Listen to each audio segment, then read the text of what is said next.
I have my chiropractor today, but I get a weekly letter, daily actually, with a weekly recap on the UK hunting situation. Because as an animal conservationist and activist, I object to the idea of some poor fox being hunted just because the hunters want to claim that they have protected status, because this is tradition.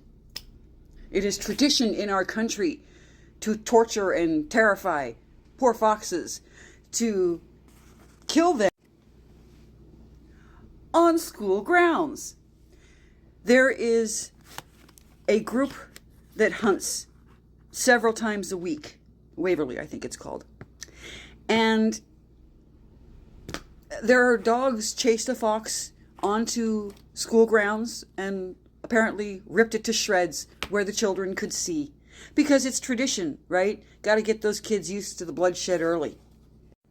And of course, there's the problem of them not even following their own rules. Because normally what they do is they hunt the stags in the fall and then the does in the winter.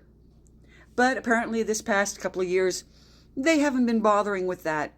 The idea that you're supposed to not kill pregnant deers, you're not supposed to kill the strongest buck, all those things that those who were indigenous to places usually taught us, or tried to teach us, white people don't do. Or at least the privileged don't do. There are a few people of color who are now in that class. But if you pay attention, folks, the white people don't treat people of color who have money the same way. They're nouveau riche. They're beneath. And that's because the white system, the patriarchal system, has set it up so that people of color and women for the longest time could not inherit wealth.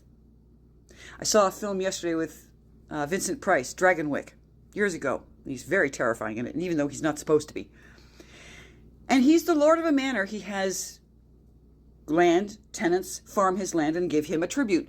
This is a practice that had been brought over from England, feudal lords. And at one point he makes a speech that nobody is going to tell him what he's going to do, what he's going to teach his son to do, and this is what his father had done, this is what his grandfather had done, and his great-grandfather had done. That tradition had been around longer than their laws, and they had no right to tell him what to do. Does that not sound a lot like these people who say, I have a right to go around killing things whenever I want and with as bloody a vengeance as I want, even though those things never did anything to me? And we'll not even get into the pain compliance that's going on with the horses, or the torture that goes on with the dogs. And as a final bonus, there are monitors, the Cheshire Border monitors, to see that the hunters don't go out of the areas where they're legally allowed to hunt. And what the hunters are doing is hiring thugs, basically, to bully the monitors, harass them, abuse them, beat them, so that they won't tell that it's an illegal hunt. And suck it up, because, hey, we already killed all the wolves in England, except for the ones that are in the zoos, and we had to import them in, because we'd killed all the wolves in England, and all the bears. See, England doesn't have any large predators because humans got there.